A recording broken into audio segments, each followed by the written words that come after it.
बैठे उलमाए दीन, बुज़ुर्गों, बच्चों, नौजवान साथियों, पर्दे में रहने वाली माँ और बहनों, अस्सलामु अलैकुम व रहमतुल्लाहि व बरकातहू। माशाअल्लाह, बहुत अच्छा आपने अभी खिताब सुना और मौलाना कारी यूसुफ साहब संभली, जिनका पूरी दुनिया में नाम है, माशाअल्लाह वो बहुत अच्छा अपनी नकाबत को अंजाम दे रहे हैं।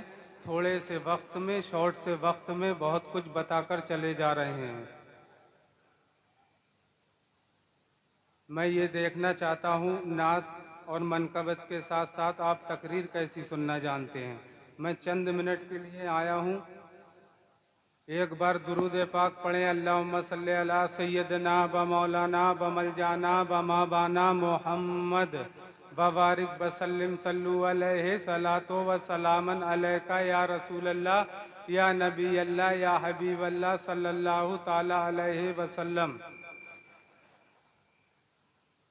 नहमदुहु व नुसल्ली अला रसूलिहिल करीम, अम्मा बाद, फ़ाऊज़ु बिल्लाहि मिनश शैतानिर रजीम, बिस्मिल्लाहिर रहमानिर रहीम।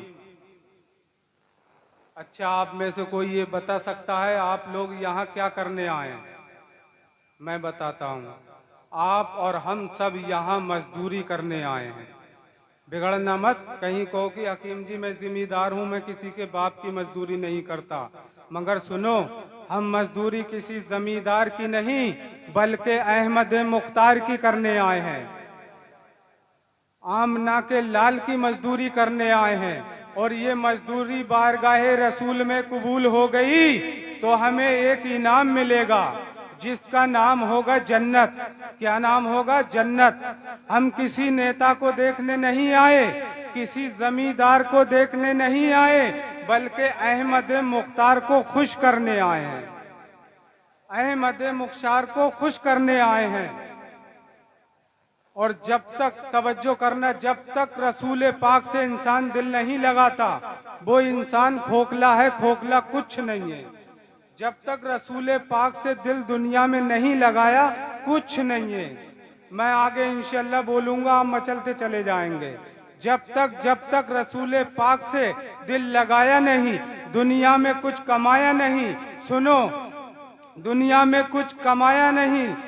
जब उमर ने कलमा पढ़ा और अबू जहल के घर जाके बोले घर में से बाहर निकल, बहुत मेरे नबी को गालियां देता है, बुरा कहता है, बाहर निकल। अबू जहल न निकला। अबू जहल ने कहा उमर क्या होश में तो हो? उमर ने कहा अल्लाह की कसम उमर को होश ही आ जाया है। सारी जिंदगी गुजर गई बेहोशी में। जब आमना के लाल के हाथ में हाथ देके कलमा पड़ा तो उमर को होश ही आ जाया है। बाहर निकल। अबू जहल न निकला। और निकलता भी कैसे? इसे मालूम है कि अब उमर के पास मोहब्बत रसूल पाक का पावर आ गया है।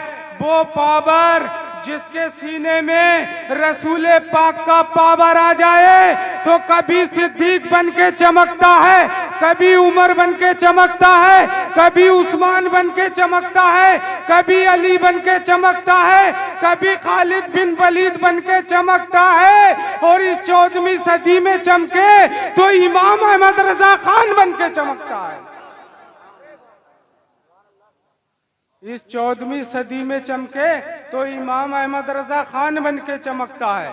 मगर देखो भैया, चमकता जब ही है जब रसूल पाक की शमा अपने सीने में रोशन ना करोगे, जब तक ना यहाँ चमकोगे ना वहाँ चमकोगे। सुनो, आला हजरत के दौर में ना इतना मीडिया का दौर था, आला हजरत के दौर में ना इतना अखबारात का दौर था, ना इतना टीवी का दौर था। लेकिन आज तुम देख रहे हो जो आला हजरत ने सलाम पढ़ा है वो हिंदुस्तान में भी पढ़ा जा रहा है, पाकिस्तान में भी पढ़ा जा रहा है, अमेरिका में भी पढ़ा जा रहा है, अफ्रीका में भी पढ़ा जा रहा है, हांगकांग में भी पढ़ा जा रहा है, पाकिस्तान में भी पढ़ा जा रहा है, सऊदी अरब में भी पढ़ा जा रहा है, मस्जिद नबवी में रोज़ा रसूल पर पढ़ा जा रहा है। मुस्तफा जाने रहमत पे लाखों सलाम, शमे बज़्मे हिदायत पे लाखों सलाम।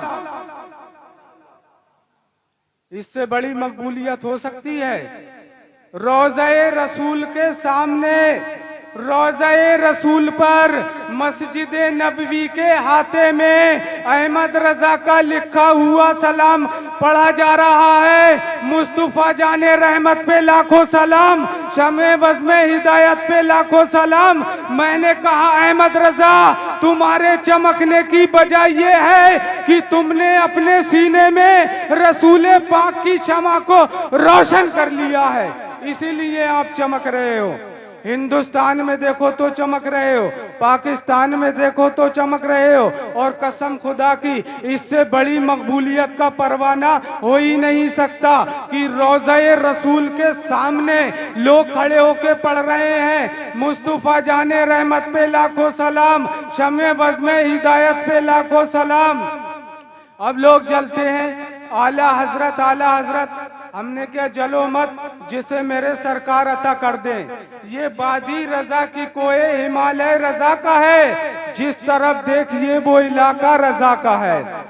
जब तक बिके न थे तो कोई पूछता ही ना था, जब तक रसूल पाक की शमा सीने में रोशन ना थी। जब शमा सीने में रोशन किया, तवज्जो करना, जब सिद्दीक़ अकबर ने कलमा ना पढ़ा था तो यही कह रहे थे, ये घर मेरा, ये बाग मेरा, ये माल मेरी, ये खाट मेरा, ये बिछौना मेरा, ये तकिया मेरा, ये मेरा वो मेरा। लेकिन तवज्जो करते चले जाना, जब आमना के लाल ने ऐलान नबूवत कर दिया, ऐलान नबूवत के बाद में बड़ों में सबसे पहले सिद्दीक़ अकबर ने कलमा पढ़ लिया, औरतों में सबसे पहले हजरत खदीजा ने कलमा पढ़ लिया, बच्चों में सबसे पहले हजरत अली ने कलमा पढ़ लिया, और तो हजरत अली ने कलमा पढ़ लिया। गुलामों में सबसे पहले हजरत ज़ैद इब्ने हारिसा ने कलमा पढ़ लिया।